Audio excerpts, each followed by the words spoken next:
next Tuesday, the 21st at 2 p.m. As part of our Show Me the Movies series, we're going to be showing Twisters. So if you missed Glenn Powell chasing tornadoes in the theater, you can come watch him do it here. Lots of fun. And we'll have more cookies, of course. And then I just want to give like a little sneak peek for an upcoming spring program. Last fall, we instituted a new series, a music series, where we hosted an author who podcasts and writes about music. We had Rob Harvilla, and he has a podcast called 60 Songs That Explain the 90s, and we built a bunch of music programming around him. This spring, we're continuing that series, and we'll be hosting Annie Zaleski. She's from Cleveland, she's a music journalist, she's written a book about Taylor Swift, so we'll have some Swiftie-themed programming and some pop music-themed programming. So she's fantastic, wonderful writer, so hope you can come out for all of that. But tonight, we're going to talk about car camping. So I'm so pleased to introduce Craig Spicer. He is a program naturalist with the Wood County Parks. He has his BS in environmental science with a specialty in education. He is an Eagle Scout, worked for the Metro Parks, BG City Parks, and this is his 10th anniversary with the Wood County Parks. So can't wait to hear from him and his wife, Heather.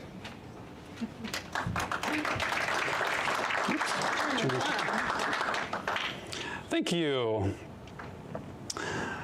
So, like she said, I'm Craig, and this is Heather.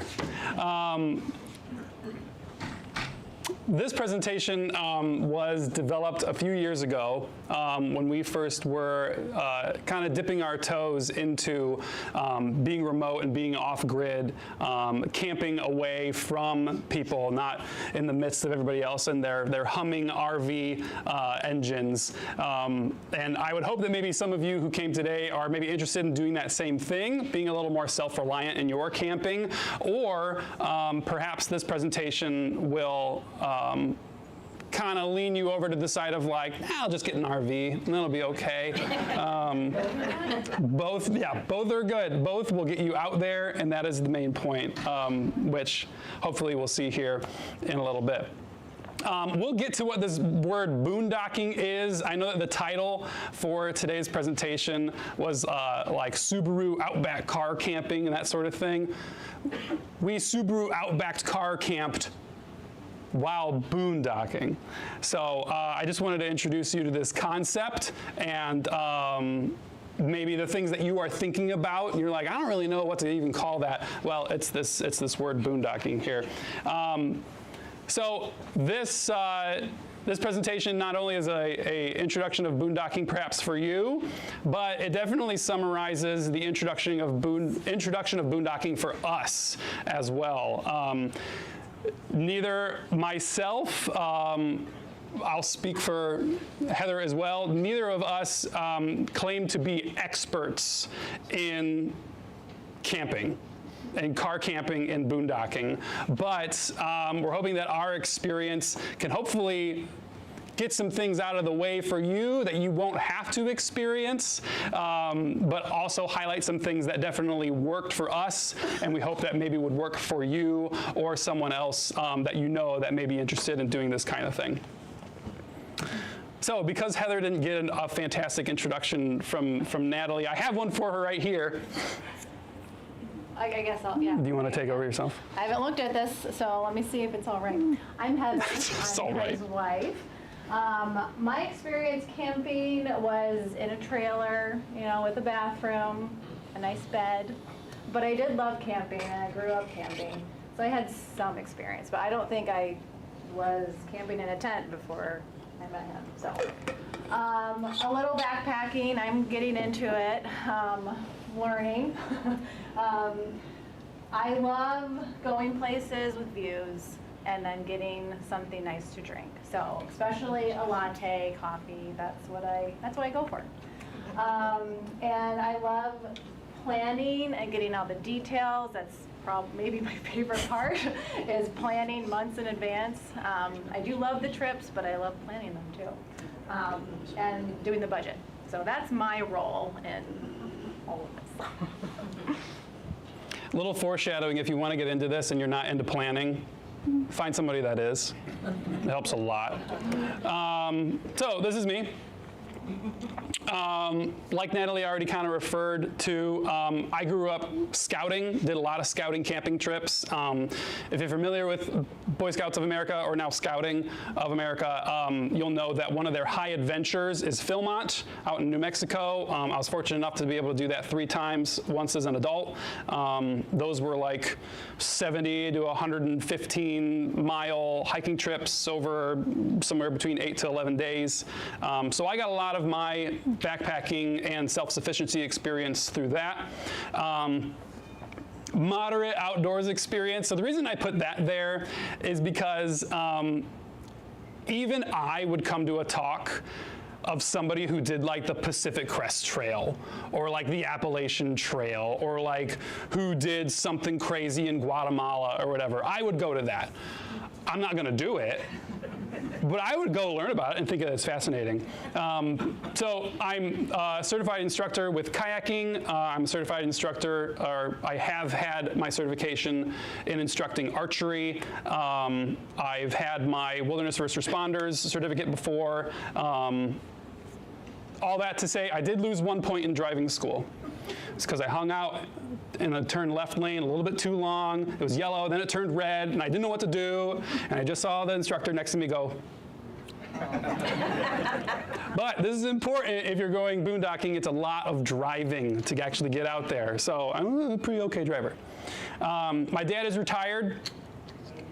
Thank God, because this all really couldn't have happened without him being retired and having the time to help us out. More on that, as you will see in a little bit. And I'm proficient at keeping myself entertained. On the road, a lot of driving, at the campsite. Sometimes you gotta fill your brain with something. So lots of little games and stuff like that is what I'm good at. Moving on though. So boondocking. It is camping outside of developed campgrounds without restroom facilities or access to hookups for electricity or water. And it's usually done within lands designated for public use, like Forest Service land, Bureau of Land Management land, state trust land, fish and wildlife land, stuff like that. Maybe some of you reading this description, you're already like, okay, nope, not for me. Cool. And that's great, and that's fine. But boondocking is also sometimes called dry camping because you're not hooked up to water, you're not hooked up to sewer, you're not hooked up to electricity or anything like that. So those are some of the first things then that we had to figure out, is how do we take care of our water needs, especially if we're going like to the desert or something like that. Where can we use the restroom if we're not going to the restroom? That's a big one to try and figure out. And how do you keep clean without a whole bunch of running water and soap and just a bunch of wastewater and stuff like that? How do we take care of that? Why do we want to go boondocking? Well, as it may already be apparent to you, Heather and I both we do and still love the outdoors. We had inspiration from previous trips, as we'll see. We're actually going to do a little rewind back in time to kind of figure out where we got the inspiration to do this from. We really needed to get away. So our main boondocking adventure kicked off in 2020. And nothing really notable happened in 2020. But regardless, we felt the need to get away and travel, but also keep our distance from pretty much everybody. So that was a little tricky. One answer to be able to do that is boondocking. Accessibility and opportunity. We had the means to be able to do something, everything just kind of lined up, and we had the time to do it. And sometimes that's all it takes to really get going on a new adventure, isn't it? You have the opportunity laying at your feet. It's up to you to take it up or let it pass by. And we decided to take it up. And then lastly, I have this quote, comparison is the thief of joy. I still use that quote a lot. helps me stay content, or attempt to. But in this case, it led to arguably more joy. Because as you got a lot of time on your hands in 2020 by yourself, maybe on your phone or your tablet or something like that. On YouTube a lot, looking up a lot of videos on how to build out a car as a camper and that sort of thing. So I got a little jealous. So I added this little emphasis. Comparison is a thief of joy unless it gets you outside. I think that's true. I hope you do too. So the road ahead in this presentation and our time together. First, we're going to go through some of the trips. So carpool along with us on our adventures through pictures and videos and stories. Hopefully, if nothing else, you like all the pretty pictures and I get some oohs and ahs. That would be super. Next, some lessons along the way. So we'll tell you what we planned for and what we didn't, including the build out of our boondocking rig, which you might already guess by the description of today's talk, is a 2017 Subaru Outback. Little tight for some, including us, but we made it work. Logistics of the trip itself, how we plan for it and everything, and then some rules along the way too for you to consider if you want to try and do this yourself. And then next steps, so things that we have planned for or have done already since the 3 trips that we're going to highlight in this presentation, as well as some improvements to our setup and hopefully how you can get started if you're really interested. So the first one, travel back in time with us. We're actually going to go to 2019. So in 2019, we had been married for 3 years at this point. The travel bug was a-itchin'. So we did our best to get to Yellowstone and the Grand Teton National Parks. So one of our first stops, well, actually, our first stop, at this point, we had we were doing this in a 2012 Volkswagen Passat sedan. Still have it. It is rusting away, but this is what we did our first car camping trip in. Our first stop was a very seedy motel that we did not stay at, for we feared for our lives. What was the town? Rockford? Rockford, Illinois. Any of you ever been to Rockford, Illinois? Oh, many hands. Wow. Wrong side of town. We traveled too far off of the highway, I guess, and it got weird. It got weird fast. But we ended up staying up most of the night trying to desperately find a hotel that would take us, and we ended up in some hotel that was just like across the street from, I think it was like a strip club or Hooters or something. Had the LED light of a tiger. I think its tail was like doing this, like through our window. Too many details. That's okay. Moving on.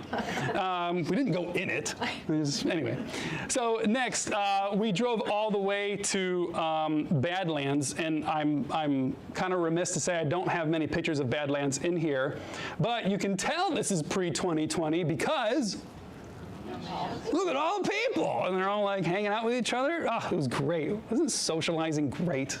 It's wonderful. Anyway, so we did a ranger program there in Badlands, and we kept on going. So this is the car right there, the 2012. You can probably see your license plate there, so don't look her up or anything. But I'm in the parking lot too. So. Oh, that's true. You can just do that. Anyway, so this is the Black Hills, still South Dakota. Yeah, going Right. to Wyoming. Yes, going into Wyoming. On the other side was a really fantastic brewery. But from there, moved on to Yellowstone National Park. Of course, you have to take a picture with the sign. If you don't, it's like you never went. So you have to do it. Look at us, wide-eyed and bushy-tailed. We have no idea what's about to happen. But as we were at Yellowstone, so in planning for this trip, we had thought, okay, just imagine that we're backpacking essentially the entire time. So we had planned a lot of our meals to do like dehydrated stuff, a lot of freeze-dried stuff, a lot of backpacker meals that just need rehydrated and you eat that. It's good stuff, it just gets very expensive. We did not have a dehydrator ourselves to make our own meals or anything like that, so we had all of this bought from like Backpacker's Pantry or down another brand that escapes me. But when we went, we actually didn't do too much research because we didn't realize that in Yellowstone National Park is this vibrant network of lodges with a bunch of different cafeteria options, ice cream every night if you want it. I think there was like a pool, there were showers, all sorts of stuff. So to say that our cost for this trip, that we blew the budget, yeah, we blew the budget pretty good. Here too, you'll see this guy again. This is a little travel bear that we have. It's a long story behind the bear, but it always goes with us, and we always try and take pictures of it as if it's going on the trip itself. So here's Barry relaxing in the chair. There's our tent. So we did, in Yellowstone, we did mostly tent camping. We'd been used to tent camping, so we gave it a try. What about the bears? Yeah, there's grizzly bears there. That's fine. We survived, we managed. But inside of Yellowstone and Grand Teton were a lot of lodges and everything like that. So if you're planning on going there and you're thinking like, I'm gonna be absolutely out of luck for any kind of materials, it's all there. Some hikes, we enjoyed some great hikes. This is actually around, I think this is around Jenny Lake, Grand Teton. Right after this, well actually no, this is after we saw the black bears because we were headed back. But saw some black bears. Yellowstone for us was phenomenal. We got to see wolves. This is a bison jam right here. You can see all the cars. They go all the way up there where all the bison are crossing. You just got to stay there forever because car versus bison, bison wins. We saw moose. We saw osprey hunting. We lucked out when it came to Yellowstone. And of course, we got Barry enjoying the Old Faithful there. Now, what you don't see in this picture, and again, this is definitely a marker of pre-2020, you can kind of hear in the background, and you can see along this way. So if you've never been to Old Faithful, it's like a huge trail and boardwalk that goes for probably like a half a mile worth of just like circle viewing area of Old Faithful. And we're kind of ahead of everybody, but we're absolutely surrounded by people all over us. This is a little bit of Instagram effect. We're like, oh my gosh, it's just you, that's great. No, there's people all over the place. This is us actually in Lamar Valley. If you're going to Yellowstone and you get nothing else out of this other than like, I want to go to Yellowstone and see all the wildlife that Craig and Heather saw, go to Lamar Valley and go very early, like before sunrise, because you will see a bunch of cars and a bunch of spotters. You can even see in the bottom right corner over here, this doesn't work, the bottom right corner, can I actually go to this? Oh, there I am. Right over here, whoop, whoop. So this road comes all the way up to us. A bunch of vehicles all stopped along because probably up right about in here, I believe. No, I think it was actually on this hill. Way up here is the Lamar Valley Wolf Pack. There was like at least, 5, I think. Oh, I think there were like 8. Oh, maybe more. I'm pretty sure there were a lot more than that. But so when we arrived, we saw the people with the big spotting scopes, and they're all set up. Another tip, if you go to any national park or wildlife area and you see people with scopes all set up, stop. Stop, because they want to show you. They're cued in on something, and they want to show you what it is. Nothing will give them or you more joy than being like, what you looking at? And they'll go, oh, yeah, you're looking here. We've seen grizzly bears that way. We've seen wolves that way. Yeah, anyway. So that's what happened here was we stopped and said, what are you looking at? And there's a bunch of wolves over there. But the other part of this story actually is that we were planning on coming to Lamar Valley before the sun came up. Our alarms, I don't think, went off. Our alarms didn't go off a couple of times. I think they did, I think. Oh, did we just? You said snooze. We just like, nope. Okay, anyway. 3:30 or 4:30. Yeah, so we didn't get up as early as we wanted, but I still remember driving down this road to Lamar Valley in the dark. Like the sun was like maybe just coming up or something like that. You can see the shadows and stuff, so we had been there for a while. But of course, we stop, we see the people with the scopes, and we go, what you looking at? And it's wolves. Later this day, we had hit up a different portion of the park, went to a lodge, and we sat down for lunch at one of the lodges because, again, Yellowstone, essentially a city. I mean, it's really spread out, but there's anything you can want. Sat down for lunch at one of these lodges, and the waiter said, wow, a lot of commotion today out at Lamar. And we're like, yeah, we saw them. We saw the wolves. Oh, you saw the wolves? Yeah, we did. Oh, did you see the bears too?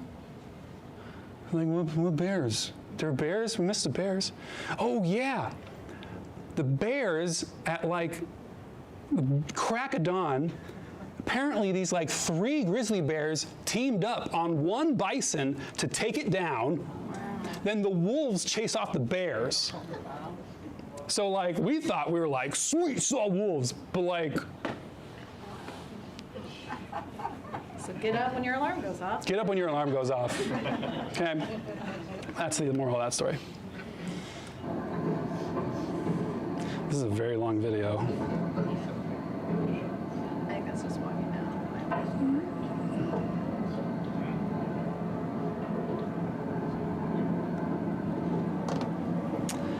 Shaky.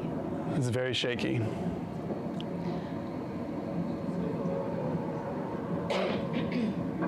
So I think this was the, what do they call it? The Grand Canyon of the Yellowstone. And we're on a different path than most people were, but most places are very, very busy. I mean, you don't see people, but there's people everywhere. And I read a stat that less than 1% of people who visit Yellowstone actually like go into like the trails. So if you don't like people or you don't want it to be super busy, you want some, you know, serenity, finding some trails and just going down a little bit, you know, you could lose the crowds. So this is kind of, I mean, this isn't that far away from people, but we got a little bit of privacy. What time of the year did you guys go? It was October, it was August into September. Mm-hmm. Okay. Yeah. So right when schools were starting, it was, but still busy. Yeah. Probably less so than the summer would be, but. Kind of cued off of what Heather just said. So this is after, you've all seen these falls. I'm sure you've seen a picture of these falls. There's another viewing point for these falls. It's called Artist Point. It's a little, so we're kind of like down and to the right. Artist Point is a little like up and to the left, you gotta kind of imagine. Just a line of people, all waiting to stand in like this kind of space, just to get a view of the falls from Artist Point and to get their Instagrams. Or family photos, you know. It's mostly for Instagram. So we were kind of like, okay, you know, like I want to see them. We're just waiting our turn and everything, and we saw it.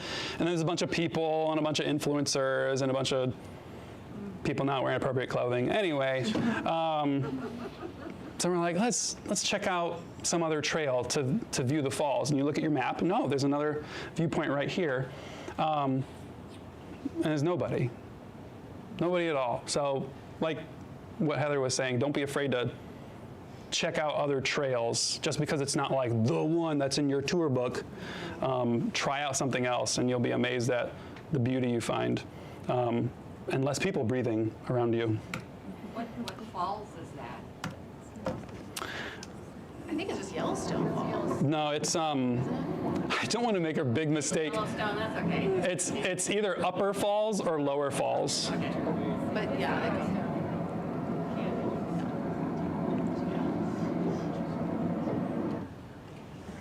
So then from Yellowstone, we drove south through Rockefeller National Forest. Great drive. Pretty sure we saw some elk on that. And then we hit up Grand Teton. Yellowstone kind of wiped us out a little bit just because there's lots of people everywhere. I know the pictures really didn't do it justice, but that's because we were trying to like avoid the people, right? Nothing you want to hang on your wall more than like a family of 17 over here, and then the thing you actually came for. So we were able to actually kind of really walk off the beaten path and find this spot and just sit looking at the Grand, which is that guy right there. Oh, this is a video. I didn't realize that. Oh, there you go. And it wasn't a long walk. It was just like down a trail, and then you just cut it. Yeah. But no one was there. And this is right. It was like a 5-8 minute walk from like another one of the like Mecca kind of lodges and restaurants, and there's a brewery there, and all sorts of stuff at Grand Teton.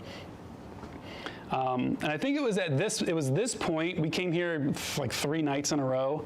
It was at this point that we started getting the itch to like, we got to get away from other people. So I like that picture a lot. So to wrap up that experience, it was short and abbreviated for a reason because we got a lot more to go through. So car camping and using internal park amenities. It was great. Lots of comforts of home. So having a lot of amenities took certain pressures off. So like didn't have to cook for ourselves, didn't have to worry about where am I parking my car tonight, or where am I setting up my tent or my RV or whatever. And if you don't have the resource with you, if you didn't bring it, or if some night you're like, you know what, I do want a glass of Moscato, I do want a bottle of Moscato, you could find it. You could find it around one of those places. So the experience was similar to a hotel or kind of like in-town camping visit, except it was in Yellowstone or Teton, so it was amazing. Kind of a shortcoming of that trip, though, was the amenities definitely added up by a lot. Although camping is cheaper than a hotel or a lodge, camping within a park can still be expensive. Plus, especially with popular parks, and especially post-COVID era that we're in now, you have got to reserve your sites like a year or more in advance. 6 months they usually open up. 6 months when they open up. But you better be thinking about it in a year. But there's campsites. A lot of parks do reservation systems now to even get in, like in peak hours. So you have to plan for that too. So there's a lot of reservations sometimes, and they fill up, depending on the park, they fill up very quickly. Oh yeah, I even have it there, 6 months in advance. And then this last point, the disconnect. So this might just be a subjective thing, but truly connecting with nature meant that we had to hike longer or drive farther or simply outlast other vacationers to get that like nature serenity that we were looking for. And of course, while we're out there, there were a lot of people already that were driving around in these bad boys. The van. Yeah. Even looking at that Mercedes makes me salivate a little bit. It's great. Look at it. Then you look at the inside. It is a hotel room. Ugh, man, oh man. The number of times that I was like at 51% serious of like selling everything and just buying one of these is at least a handful. When you're in a sedan and you're looking at these, you get kind of jealous. Yeah. You can't stand up here. So all of the busyness and the crowdedness of our 2019 trip, but still getting the itch to want to go out more, to have more comforts, but go further off grid, we were naturally led to buy a 2017 Subaru Outback with like 50,000 miles on it. But it's because we just had the opportunity. Our payments and our bills were lining up such that like we were already saving enough for the payment, for definitely more than the payment of a new vehicle. Mine was aging, so it was kind of time anyway. And then of course, COVID, where you gotta get away from other people anyway, and traveling and being out in nature seemed like a pretty good socially distancing thing to do, but obviously we found out we were not the only ones who thought that. And like I said earlier, regardless of what your vehicle is, like does anybody in the audience today have a Honda Accord? Yes, yes, yes, yes, yes. I guarantee there are like hundreds of videos on YouTube right now of how to turn your Honda Accord into a camping vehicle. Guarantee it. Granted, there are hundreds and hundreds more of videos of like Subaru Outbacks or Foresters, Honda Elements, Chevy Suburbans, larger trucks or SUVs, turning those into things that you can camp in. So watched a lot of build-out videos and started thinking like, you know what, I think I might be able to do this. So naturally, there we go.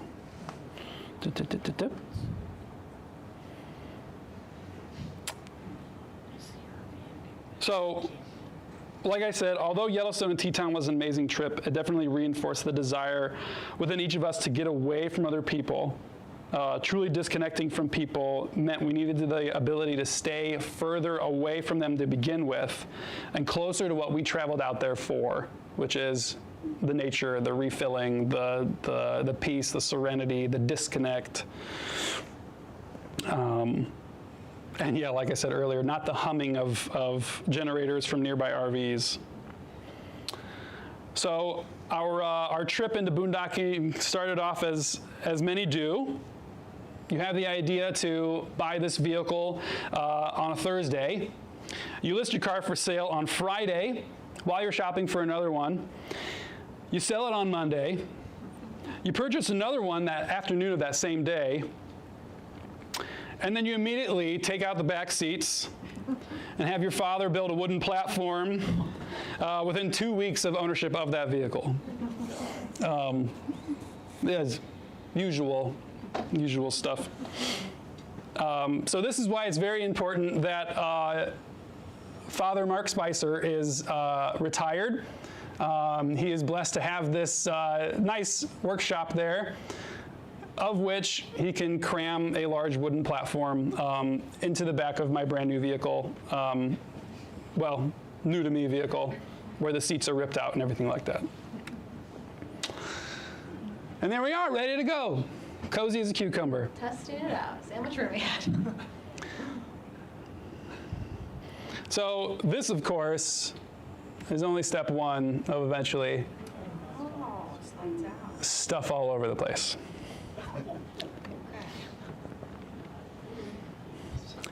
So where do you take out a stallion like this? Southern Utah. So Southern Utah has a nice chain of national parks to which we were about to explore all of them in the southern chain. But first, we can't get there without first driving 10 and a half hours in one day to what we came out there for, a Cabela's parking lot. So this is our first boondocking. Boondocking is not just in beautiful public lands. It can also be in public areas where it is permitted. So Cabela's, Bass Pro, Walmart's, call ahead, camping worlds, 24-hour fitness centers, truck stops, maybe not, and other rest stops, all will allow you to park and sleep in your vehicle overnight. Of course, there's challenges with that. Oh, home improvement stores, Cracker Barrel, and you could also do it on on the curb of city streets, but larger cities may have laws against staying in your vehicle overnight. So definitely check city ordinances before committing. You definitely don't want to fall asleep in your vehicle and then wake up in an impound lot. I mean, no good. That's much more expensive than the hotel room you would have just paid for instead.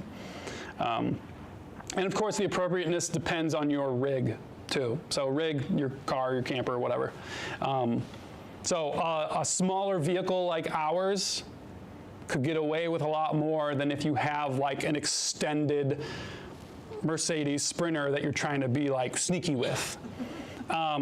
It is a lot harder to get away with doing curb nighting now, especially since van life and camper vans and stuff have just exploded. People kind of know what to look for more, and they'll kind of crack down on it a lot sooner. But from our Cabela's overnighting experience, which, oh, this did have a Hooters across the street, actually. But it gets a little interesting, especially if you're in a small vehicle. You have to get up to go to the restroom in the middle of the night, or if you get kind of hungry in the middle of the night and you have to do something, it can be a little more tricky to get out of this. You have to kind of do the walk of shame all the way to the front of the store, go in, you go to the restroom, come back. If they're open. If they're open, they might not be. But anyway, so this was night 1. Night 2 was a lot better. I have a quick question. Yes. Do you go in and ask the manager at every place like this and make sure it's okay? Look at my list here. So for Walmarts especially, usually they're really good, but just call ahead to that exact Walmart or other store that you're interested in staying at to check. If you're doing it just on the fly, definitely go in and ask the manager first if it's okay if you stay overnight. They might even have a designated area for you to park. Usually it's round back. But Cabela's and Bass Pro, they all allow it. They actually even have like a little section for dogs to, a little greenery area, water, fresh water. So it's kind of like a designated space. Good question, though. Cool. So this camping site is Twin Lakes, Colorado. And this is what the boondocking is really about. So if your vehicle is kind of up to some rougher roads or rougher terrain, I would definitely recommend using that for your rig platform.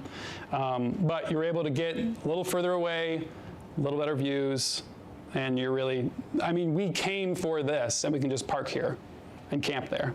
We don't have to do anything about it.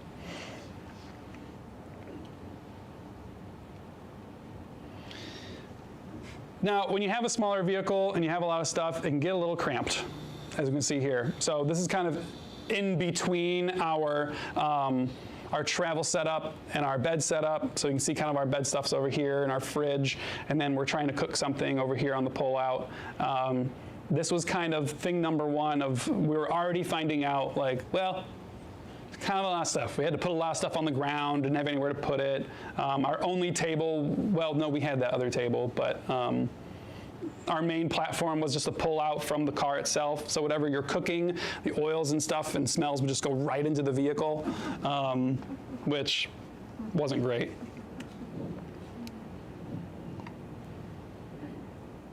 There, I do have a little table there. So this is getting us excited, obviously. Yes, this boondocking thing is amazing, and it's so easy, and there's lots of space.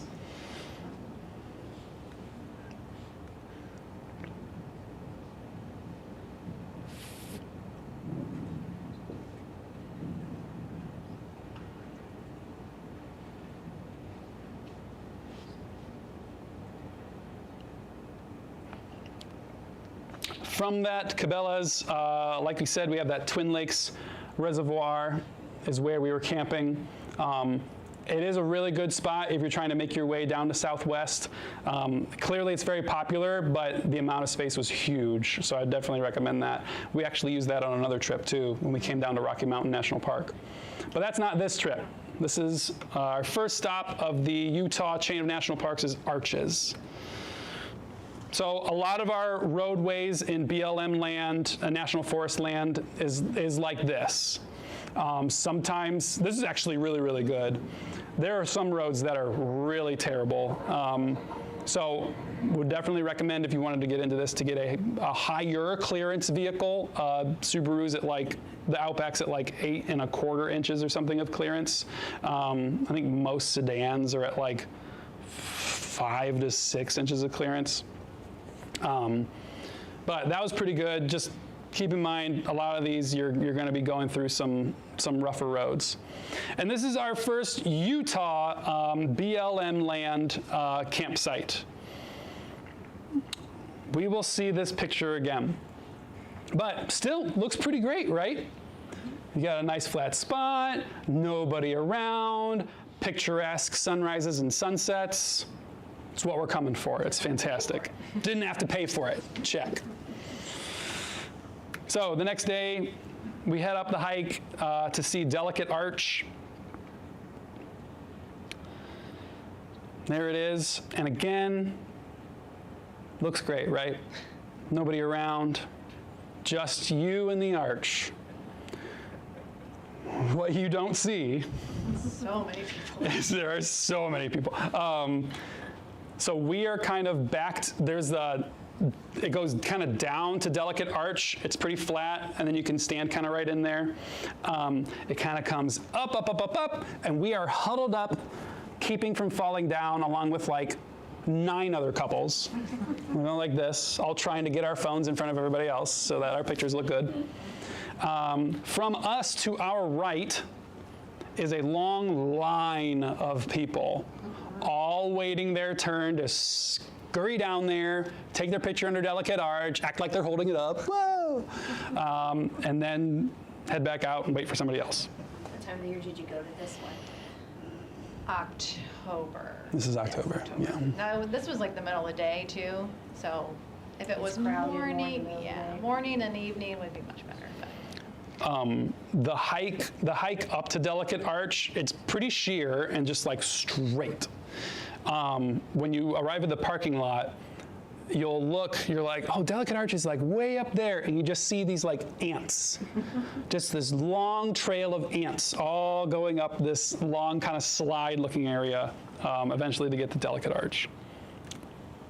There's our rendition. We did not go all the way down to Delicate Arch because we just didn't want to be a part of the, again, this is middle of COVID, and we're trying to be respectful and think about it ourselves. So we were kind of trying to stay away from people. What is that picture? Oh, never mind. And this is another arch at Arches.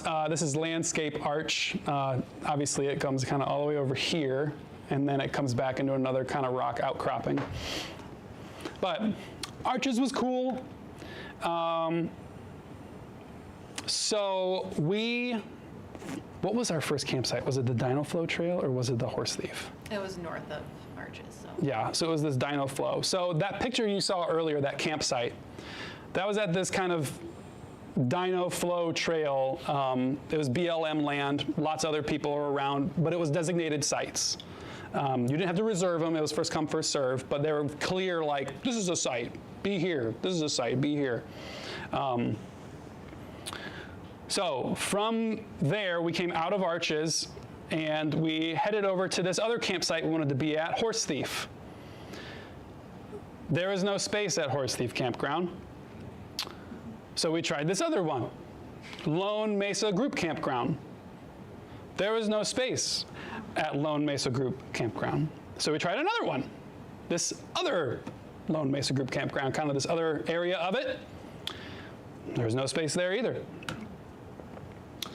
We tried another one. You can see the ticker going. This is an hour and 28 minutes of us driving, trying to find our next campsite. Gold Bar Group Campground. Was there space there? No. There was not. So we traveled back up. We tried this Goose Island campground. Meanwhile, just to be totally transparent, our marriage is being tested. Because you're doing the planning, and I'm doing the driving. Planned enough. So far, the plan is not working. We have no idea where we're going to sleep. We tried this Goose Island campground finally. And was there space there? Yeah. Nope, there was not. So we tried Howell Canyon Campground, and finally we realized that we had to go to a different campground because there was no space there either. We tried this one. Again, no space. We were at 2 hours and 79.5 miles of driving just trying to find a campground that was free, because even all the reservation campgrounds were all full. We tried to pull into a couple of those and be like, any spots? No, we're all reserved. So finally, we went all the way back to Dino Flow Trail. Thankfully, we pulled up on our original campsite. It was dark at this point. And to get to see this campsite, it was like a little hill. So we're coming over this hill, and we're just literally praying to God that when we come over this hill, there's not a vehicle there. And there was not. I think one of us cried. It was me. I'll fess up to it. It was fine. So we ended up back at this trail. And this is the first rendition of the Don't Be Us section of our presentation. So after this trip, and a lot of these suggestions come not only from the experience, but from looking up on like forums and Reddit and stuff later and being like, oh, these are the unwritten rules of boondocking that you should really know before you go out, of which we did not know before we went out. So thing number one, find your site during the day, not at night, when everybody else is finding their site. So depending on the popularity of the area, we're in Arches during COVID when everyone's trying to get out. Yeah, it is popular. All of those sites will be gone when you actually need it. So from this, we learned to reserve your campsite early, even though there's no reservations on BLM land. How do you do that since you're in a car and you want to go somewhere, but you want this site?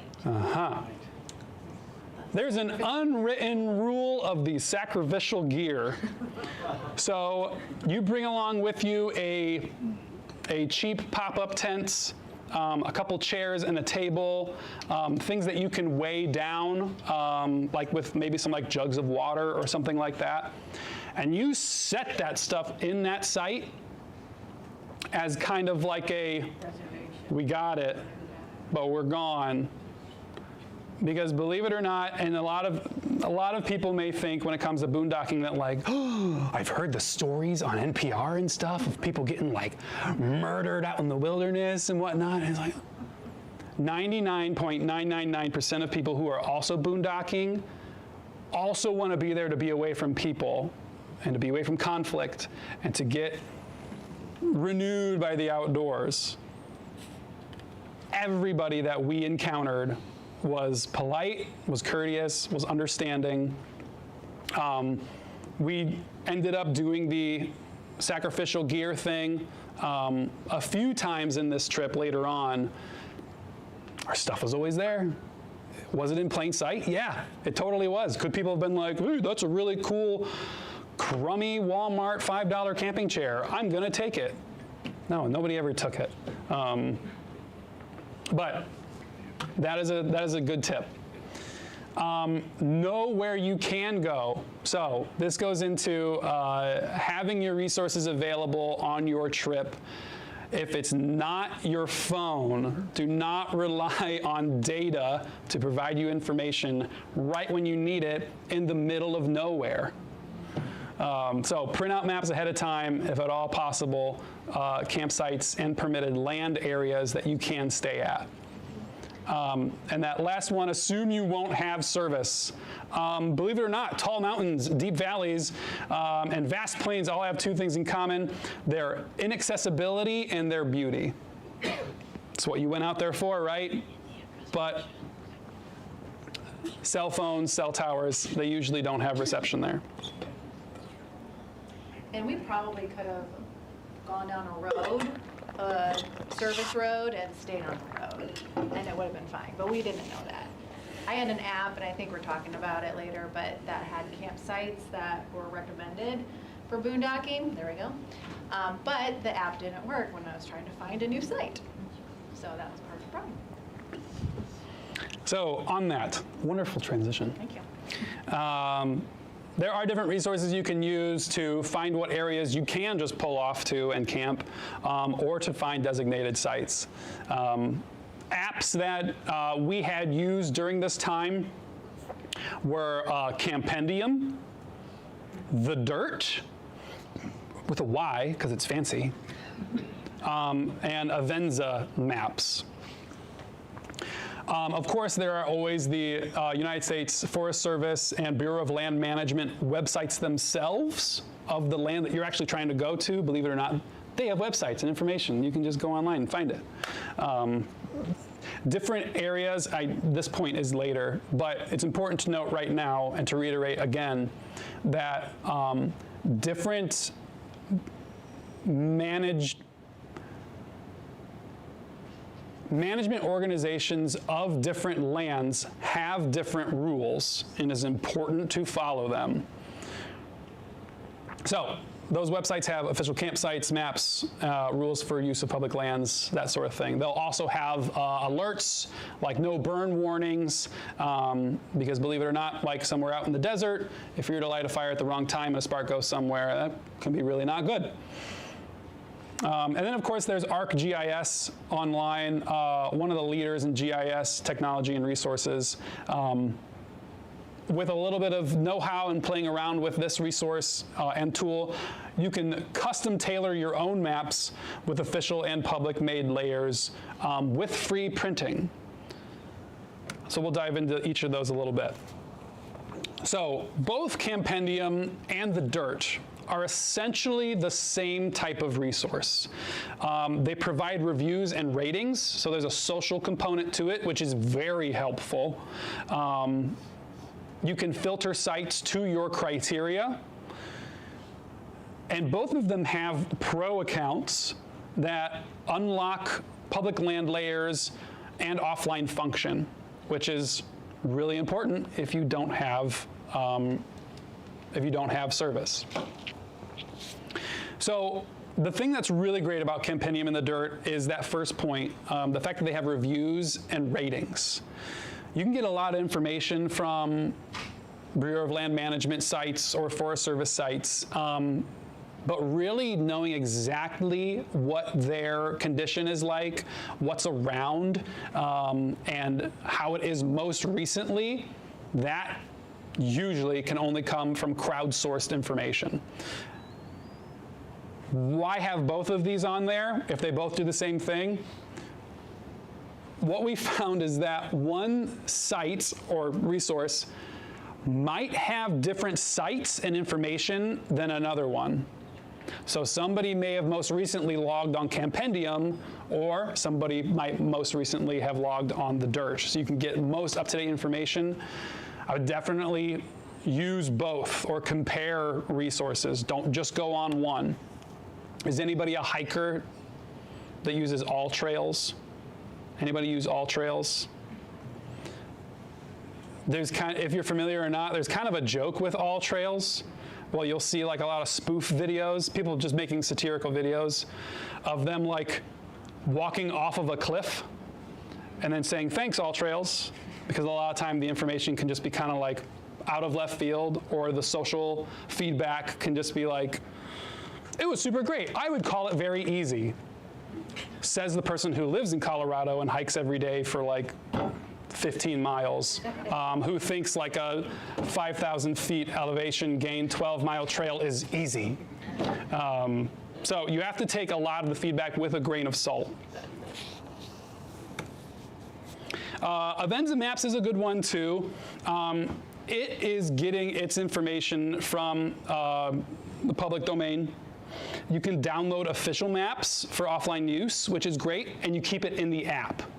You can print them, and georeference maps don't require cellular service, which is also super. Sometimes maps will have a cost, but many of them and a lot of the information you're looking for is usually free. And then, of course, there's the Forest Service websites themselves. So this is the U.S. Forest Service. Yeah, this is the U.S. Forest Service website. It'll give you contact information for the offices most nearby. So this is when we were looking at Olympic National Forest over here.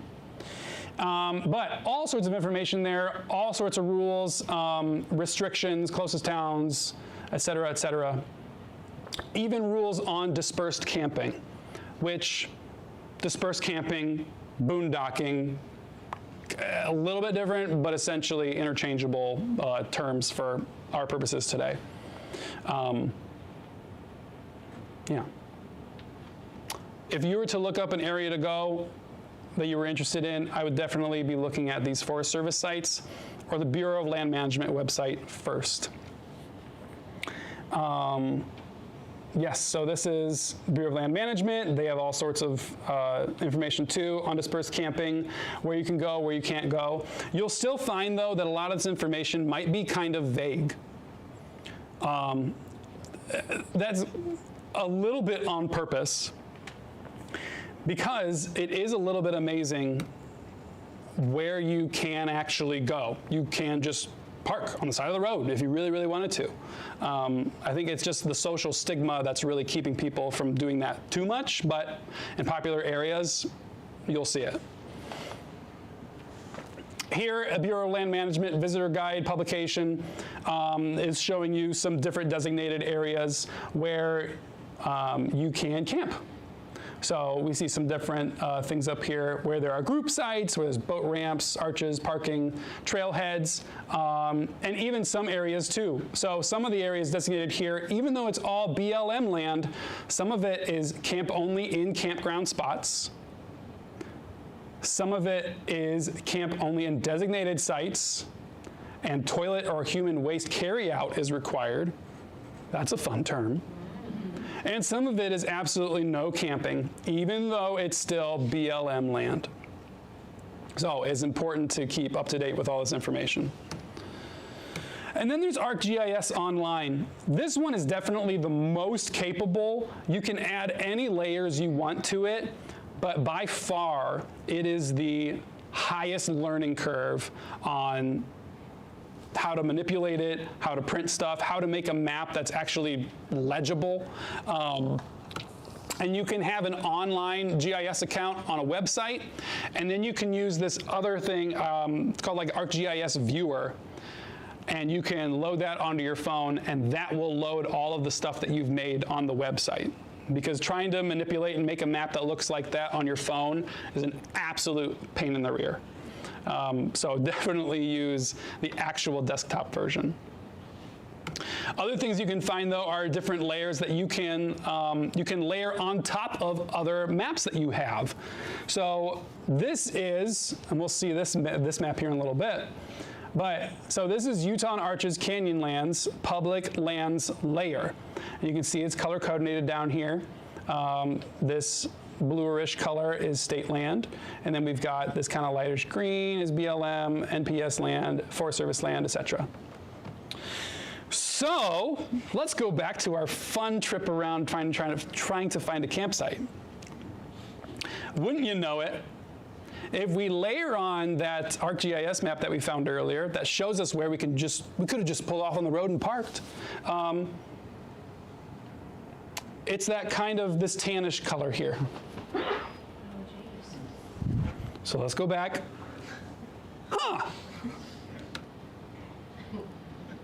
Go back again.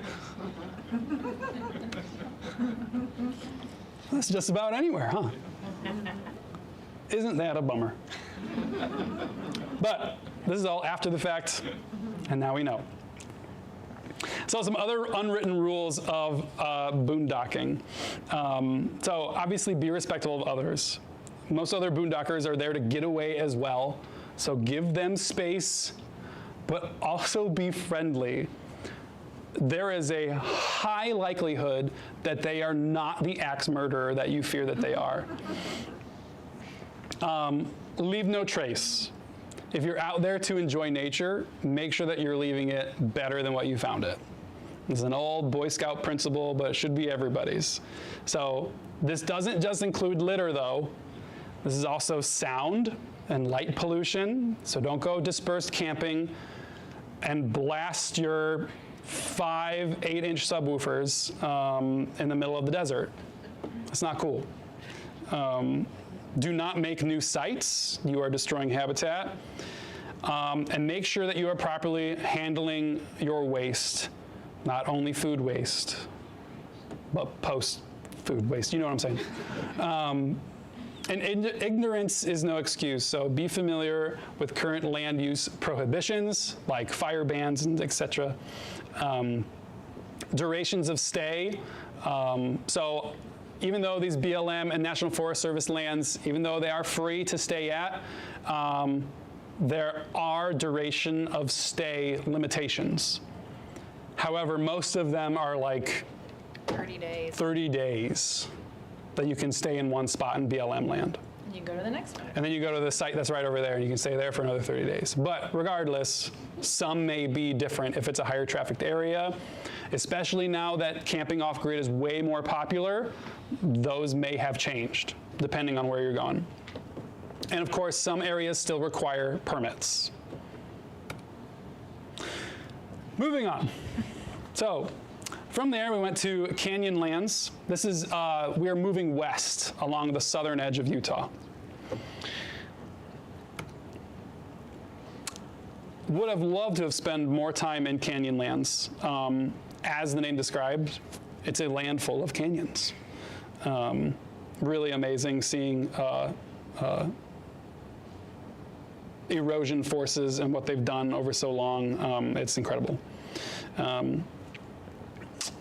I don't know why that picture is in there.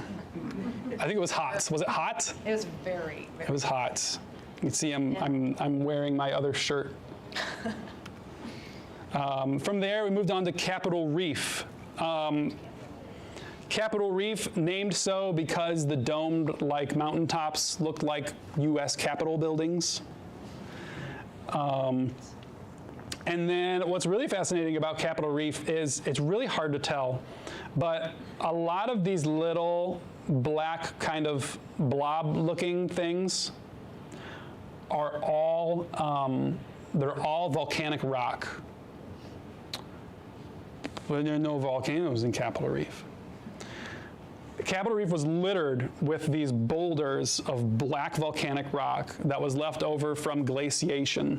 They pushed all of these big boulders down into this area, and then when the glacier retreated, it just left them. So it's just these dotted black rock erratics all over the place. It was fascinating.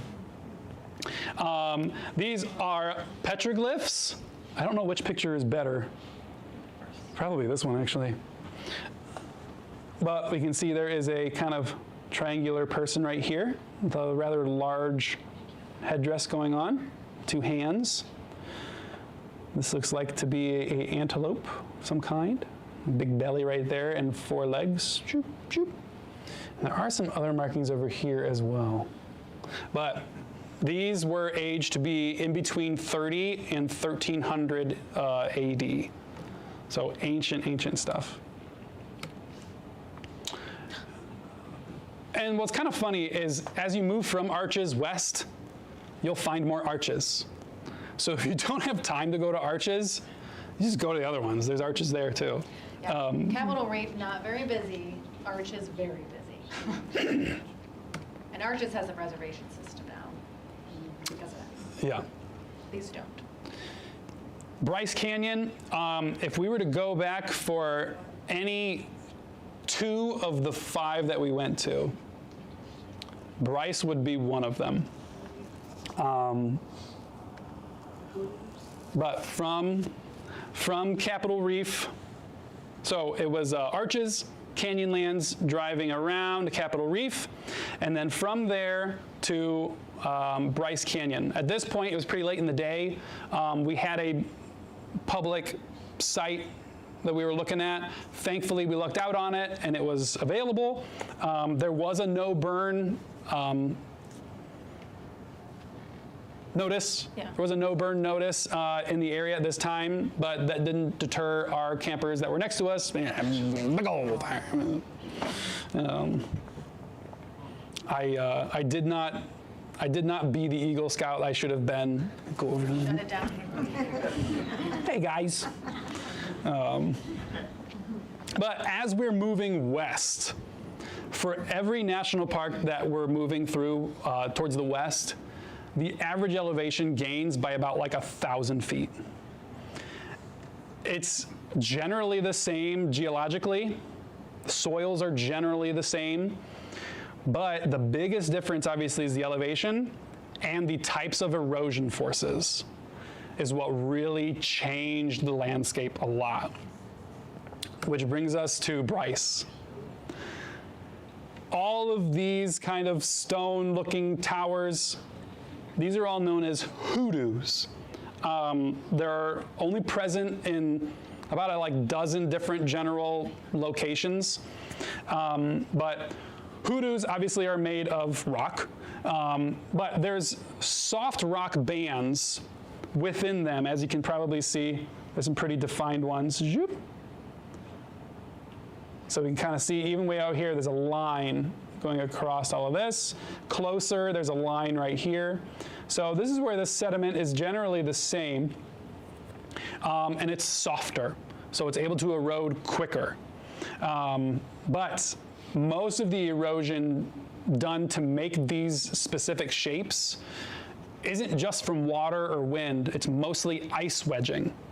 I looked up some, there we go. So, oh no, go back. So the hoodoos at Bryce Canyon experience more than 200 freeze-thaw cycles in a year.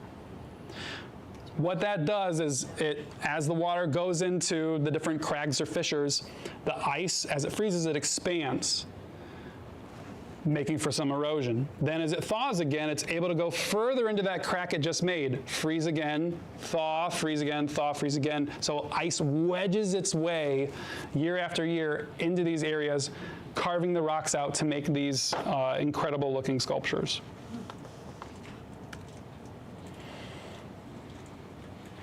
I don't know if you can tell here, but this, so we're level and this goes down. There's a bunch of switchbacks back and forth that go down into the canyon in between these hoodoos. And even down in the middle, way down low, life is happening. So these trees are growing in here, just gasping for sunlight as it kind of crests over the top of these hoodoos. Here we're kind of midway down this area, all the switchbacks back and forth and back and forth. There's Heather with her mask on, being good. And it keeps going. It goes down and down and down. And of course, as self-proclaimed adventurers, you have to go down, but you know full well what goes down must come up again. Finally, we get to the bottom, and you'll hear my voice a little bit, but the landscape was absolutely bonkers. You can see all of the wash of all of that erosion coming down into this area. I definitely wouldn't want to be down here in a high rain event. I can only imagine that it gets pretty nasty.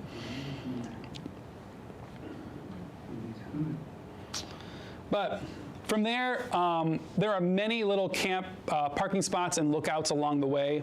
So I think this was our dinner.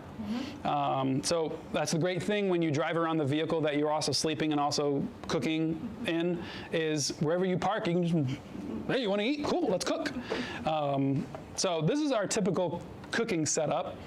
We did just have kind of your run-of-the-mill 2-burner propane Coleman stove. Can't go wrong. For whatever reason, we have a lot of experience cooking on cast iron. And since we weren't lugging it on our backs, we thought, well, let's bring the cast iron, why not? A small tote with our essential tools. And then this is a big tote that pulled out, if you remember, from underneath of this kind of table tray pull-out thing. And that would just pull out, and we could open it up underneath and get anything that we needed to. And the update is dinner time. Get some campfire nachos. I don't know the pull-ups. The campfire nachos were good. They're really good. The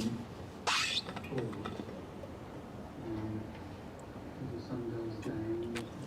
What kind of elevation change was it? Like at the Hooters? You get down inside. The hiking part? Yeah. Oh, man. 1,000 foot? I mean, probably. I haven't looked at that data in a while, but it was a lot. Coming up was pretty bad. It's rough.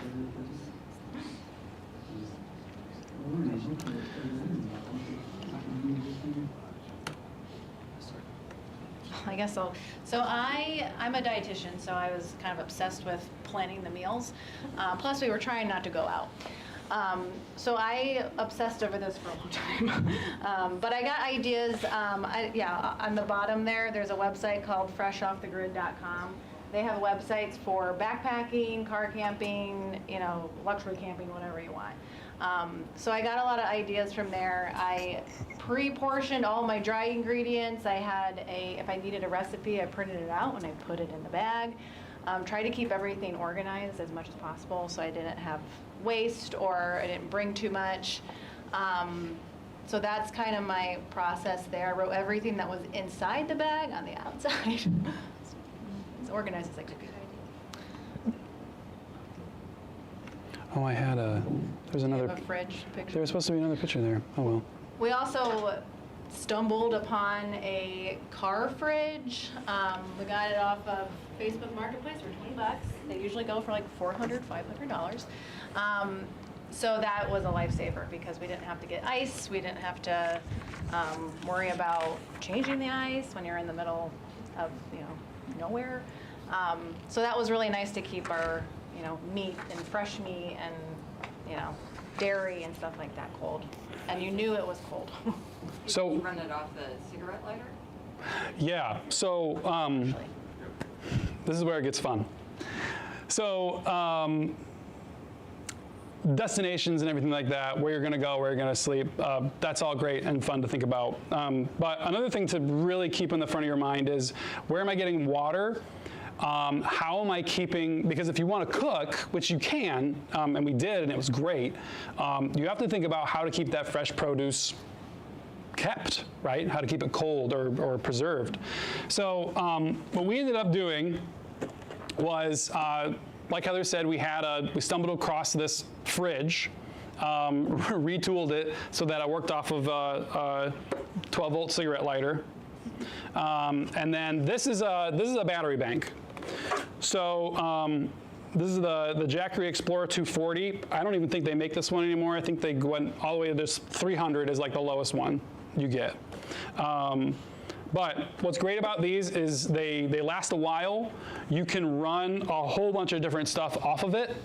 And then there's multiple ways to charge it as well.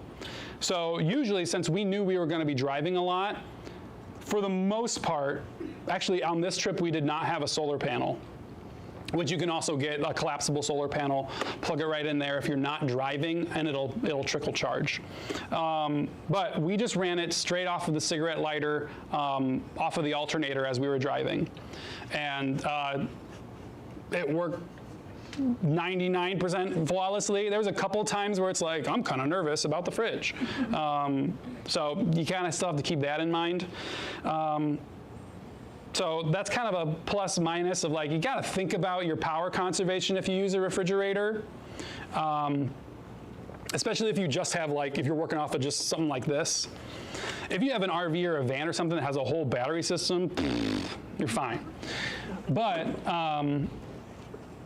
the big plus of the fridge is that even though it's a little bulkier than a cooler and the space inside of your actual stuff is smaller than a cooler, you don't have to think about ice all the time. And you don't have to think about making sure it's insulated so that your ice isn't melting right away. Temperature. Or proper temperature of like your, you know, Safe. your fresh meat and stuff like that. But it also, your stuff's not all wet. As the ice melts, it saturates everything. And if you have like, I mean, we're bougie. So when we make French press coffee in the morning, has to be half and half. We're not using powdered stuff for their coffee mate or whatever. It's got to be real half and half. And we had it in there. So if you have like things that come in like a cardboard carton or whatever, it's going to get wet with ice and it might ruin the whole thing. Obviously, like Heather said, car fridges usually are very expensive. But coolers are a lot cheaper. So there's some pros or cons for you to weigh out too. It really depends on your trip. Moving on.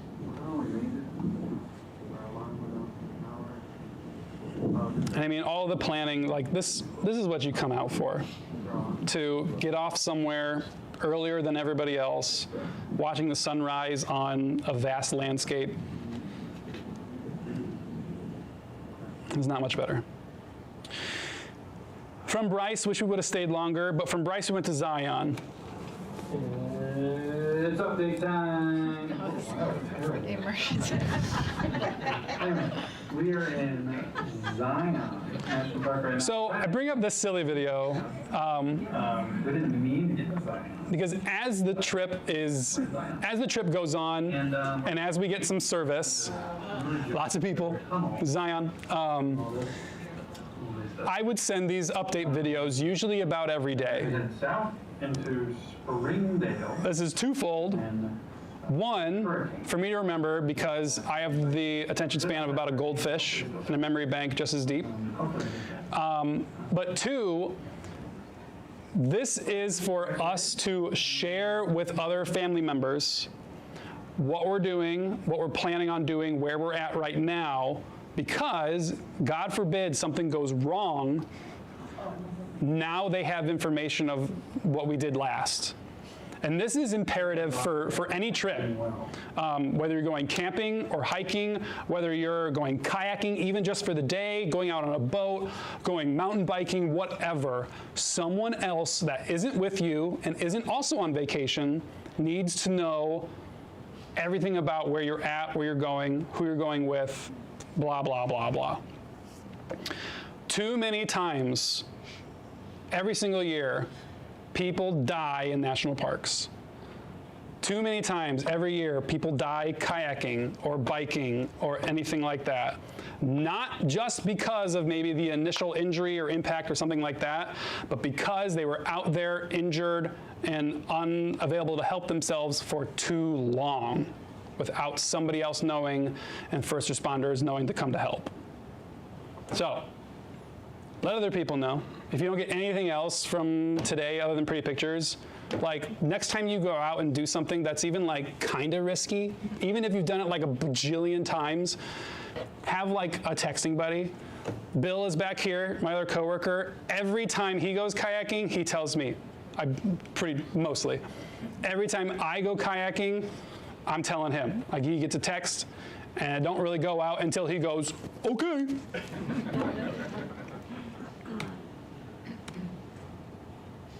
So we found our other campsite just outside of Zion. We actually stayed at this one for a few days. We did the whole like leave our gear stuff. Oh yes, we'll talk about that guy in a little bit. Oh, I was wondering what you did. Yeah. I realize I'm running kind of short on time, so we're going to plow through some of this. This is in Zion National Park. This is the Narrows hike. You're walking through a river the entire time, but it's a slot canyon. Stupid gorgeous, just unreal, absolutely unreal.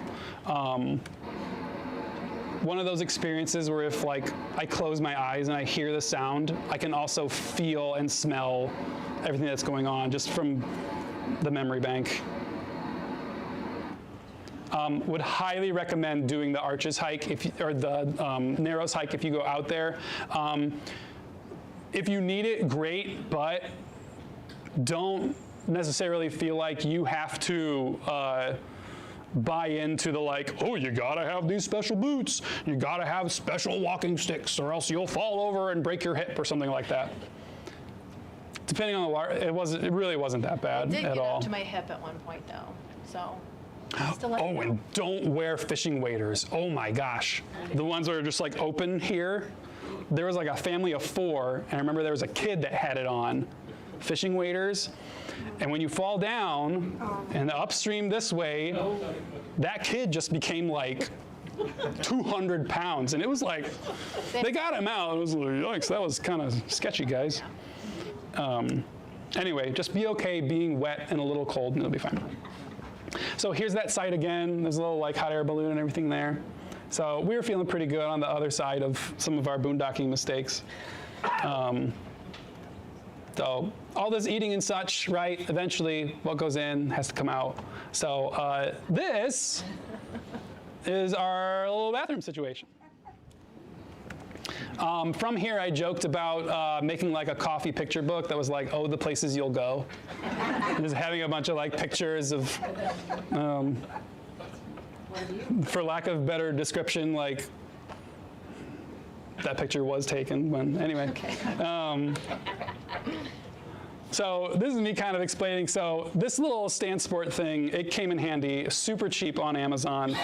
There are so many different kinds of them. Little inspiration on our bucket. So this is the setup that we used. So it is a 5-gallon bucket, and it is this little Reliance toilet seat. It's clean, but inside of there, you'll see in that picture, there's some like blue, it's not poop, it's like blue powdery stuff inside of there. You put that inside, thumbs up, you put that inside of the, your Glad Force Flex black trash bag. Don't get anything else. And what this stuff does is it turns, yes, so it turns your waste into, it sterilizes it, and it gelatinizes the liquids, and it makes it appropriate to throw away in like a public trash receptacle. By the way, it's illegal to just poop in a bag and throw that into a trash receptacle. It's hazardous waste at that point. You have to use something that neutralizes You it. can't dig here either. Yeah. That was a rule for the land. So if you saw earlier on one of those websites, it said like, you have to carry out.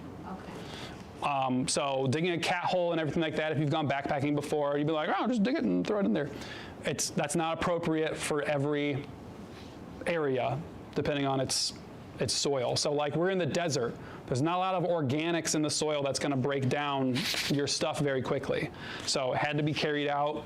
So we knew that ahead of time. One thing we did plan for, so. So I put the topper so we didn't have to put it in the car. Yes, so you know, yeah, we had a car topper. That way. So yeah, that all went up top, not in our cabin. It still did smell. Anyway. So, Call of Duty. 10 million people go backpacking every year, and nearly 50 million take a day hike. Think about all that poop. So first, check the rules. Areas may have requirements on how to deal with your duty. Follow it. Be comfortable. If you aren't confident with your pooping setup and operation, you just won't go.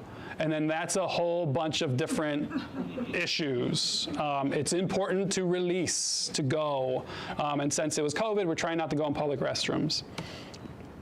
Due diligence. So follow the rules, leave no trace ethics, transport and dispose of your business properly. For cleaning ourselves, so there's all sorts of different things you can do online. There's these like shower bag things. Those are stupid, don't get those. You can get a portable road shower that goes on top of your car. Super sweet, about $500. No thank you. You can do a DIY one made out of big PVC that gets pressurized and everything from the sun. I would actually try and like to do that one, but we didn't have time. So what we did is, we had a little pump that I bought off Amazon and had a sprayer on the end and connected that bad boy to yours truly. So not only was it our bathroom, but it was also our shower house. So we could do it wherever we wanted. My wife take me there? You heard that last part. I was trying to get through it before that last part. So going out of Zion, still in Zion, just absolutely stunning and gorgeous. That picture is framed in our house. It's amazing. And there's kind of our setup at night. So unfortunately, I only have like 5 more minutes until this whole building closes. But we also took it to Rocky Mountain National Park. We got a comment from some passerby driving through a Starbucks who's like, "Oh, I haven't seen that today," or whatever. Like, Tailgating, that's all right, cool, man. Used a lot of rest stops this time. Definitely utilize them because, I mean, just getting out of your car into some different kind of area is fantastic. Is one of our boondocking areas. Here's us navigating the vehicle through a treacherous road, or a path, I should say, which is why it's great to go with a buddy. You can kind of have them Take video. figure out where to go and everything. Does this look familiar at all, you think? So you can see kind of a lot of cobblestone and rock and stuff like that. That's why I say not every vehicle is suitable for it. But this is actually Twin Lakes Reservoir again in Colorado. And again, if nothing else, it's a lot of planning. It's a lot of considerations for rules and where you can go and can't, what to do with your duty. But in the end, I mean, you get to watch the sunrise over Colorado mountains. So you're saying if you're going to go into Zion or any national parks, up early? Oh yeah, if you do any boondocking in any, even if you're just visiting a national park, early, go early. Usually you don't need a reservation before like 6. So, yeah, you get up early and 3 o'clock in the morning stuff. yeah. But then you can park and take your time. Woo, that's loud.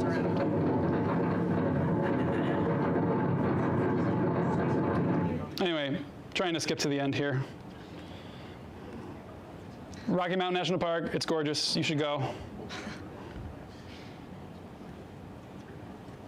So did you always sleep in the car or did you sometimes pitch tent? We didn't even Pretty much take a always in the tent. car. I don't think we took a tent either time.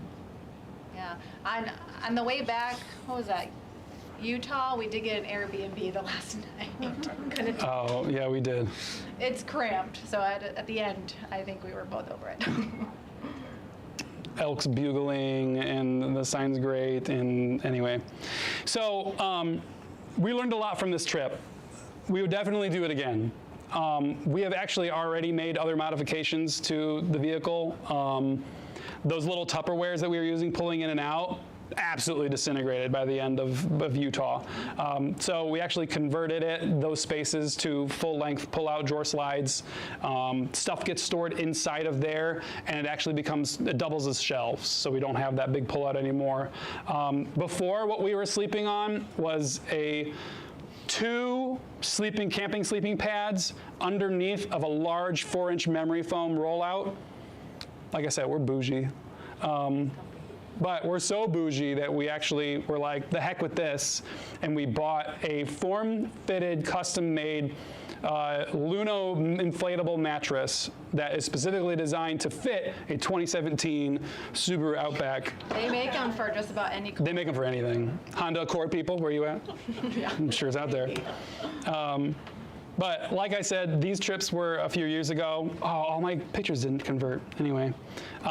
Since then, we have dabbled in the van life. Just recently, actually, this past August. Seems like forever ago. A lot has happened. But we actually did rent a short Mercedes Sprinter camper van that was fully outfitted and everything. So how you can get started? First, baby steps. Stretch your comfort zone by trying new places and methods. Next, get excited. So find a destination that really gets you excited to camp there. and make those places goals for your next steps after your baby steps. 3, plan ahead. If you haven't gotten anything else, it does take a significant amount of planning. So study the area you'll be familiar with and know what you'll need to take. Test your rig. So from how you're gonna poop to where you're gonna sleep. Test it all out, because nothing's worse than getting out there, trying something out and realizing this is not gonna work, and I'm doing this for like 2 weeks. And then if you're not married or you don't have a significant other, take a friend. So coordinating and planning with a companion can really add a lot of confidence and security as you're out and about. Thank you very much for your time.